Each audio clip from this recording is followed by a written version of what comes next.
Parehas dapat ang batas sa lahat. Ito ang sigaw ng isang Pasigueño matapos niyang kunan ang video ng tensyon sa pagitan niya at ng ilang traffic enforcers. Tinikitan ako Sige, hindi ako kumuha. Tinikitan ako one way. Sige. No helmet. Ba't ayaw mo tikitan? Wait ka lang. Tikitan mo. Wait ka lang. Tikitan mo. Tikitan mo.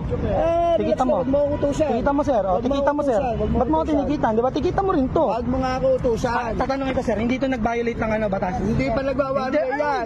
Ayan pa lang yan, no? Ang one way, sa batas, ang one way, buo yan. Kahit na, sir. Nag-attempt na siya eh. O, di ba? Ito, ayaw tikitan. Ako, tinikitan ako. Ito, hindi ayaw niya tikitan kasi kabaro niya. Ayan si sir, ha?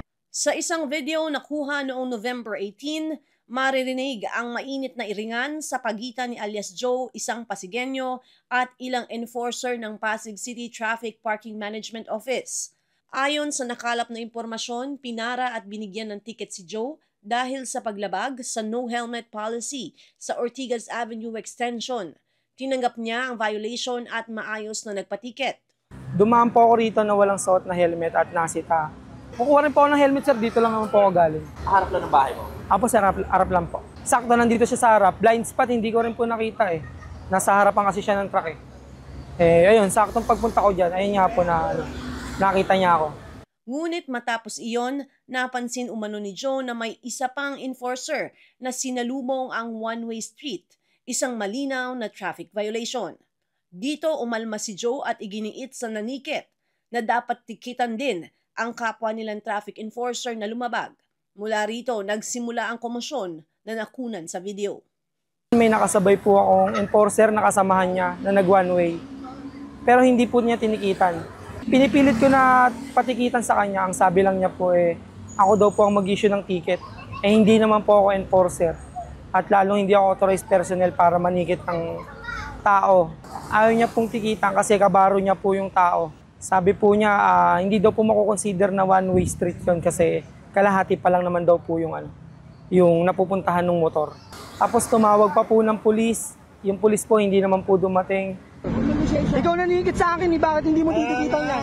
Ba't ako ni sir? Hindi naman ako Enforcer ako, sir. Enforcer ako. Tikitan mo, pare. Ha? Tumawag kayo, sir. Sige, wala akong pake. Tumawag kayo. Ang one way. Violating one-way street. Paano mo sabing one way yan? Bakit ano ba mo dito? Two-way ba to? Paliwanag mo muna sa akin. Two-way nga to. Paliwanag mo muna sa akin. Two-way ba to?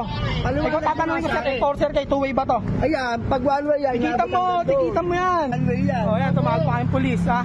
Hello, sir. Okay. Sir, pasuyo naman dito sa sa ilangan ng tulan. Okay. Mali pa ba? Sa rest map. Kinabukasan, nagtungo si Joe sa TPMO office at dumulog sa ugnayan upang formal na magsampa ng reklamo laban sa involved enforcers. Nagreklamo po ako sa City Hall at saka sa TPMO Santo Tomas para idulog yung concern ko about sa kanila.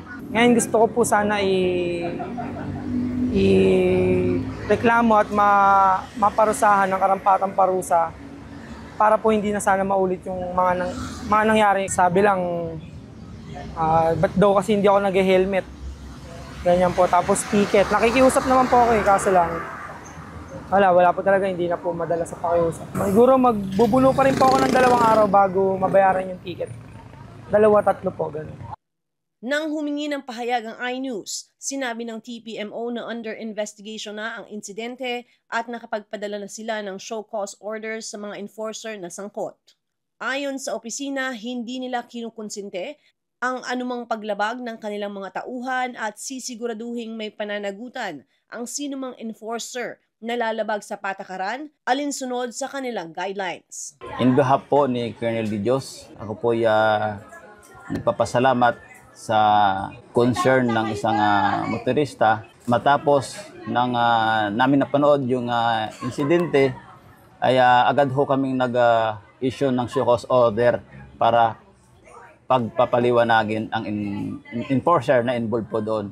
At ina-assure po namin kung may nakita ho kaming paglabag base sa aming investigasyon ay lahat naman na ito ay aaksyonan, lalong-lalo sa pamumuno ng ating butihing hepe ng TPMO na sumusunod sa tungkulin bilang isang batas trapiko.